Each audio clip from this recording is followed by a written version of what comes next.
դուք եք ձեր թերթնա թիրախավորում անհարկի դեպքերի մասով եւ շատ տեսել զավեշտա, երբ որ թիրախավորումից հետո էլ ասում եմ ձեզ հաճախ թիրախավորում են։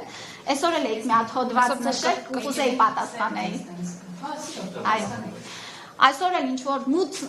բան է, կետեր եք գտել իմ կենսագրության մեջ եւ շնորհակալ եմ, որ առիթ եք տալիս նաև խոսելու իմ կրթական ճանապարհի մասին, որովհետև այլ պարագայում հարմար չէի գտնի այս մասին խոսելու։ Կասկածելի եք համարել, որ ես միաժամանակ սովորել եմ եւ ավարտել եմ թե պետական համալսարանը, թե ամերիկյան համալսարանը, այո, երկու համալսարաններում միաժամանակ մագիստրատուրան սովորել եմ,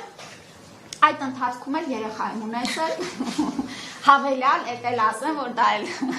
հասցրել եմ անել։ Երևանի պետական համալսարանի բակալավրը ավարտել եմ գերազանցության դիպլոմով եւ չի կարող մագիստրատուրա սովորել, եթե բակալավրի դիպլոմ չունենայի, էդ էլ չեմ հասկանում, թե ինչն է ձեզ համար մութ։ Մագիստրատուրան կարմիր դիպլոմ չի լինում, կարծեմ այդպես չեմ հիշում, բայց էլի գերազանցությամբ եմ ավարտել, ամերիկյան համալսարանի LLM ծրագիրն եմ ավարտել, եւս շատ բարձր GPA-ով, այնպես որ հաջորդ իվեր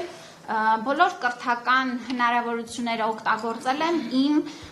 իրավաբանական այն ժամանակ, թե առաջնորդական եւ նաեւ այլ հմտությունները զարգացնելու եւ մշտապես մի քանի ծրագրերում ընդգրկված եմ եղել, աշխատել, սովորել, երեխա ունենալ, դաստիարակել, երևի թե անհավատալի է, բայց այդպես է։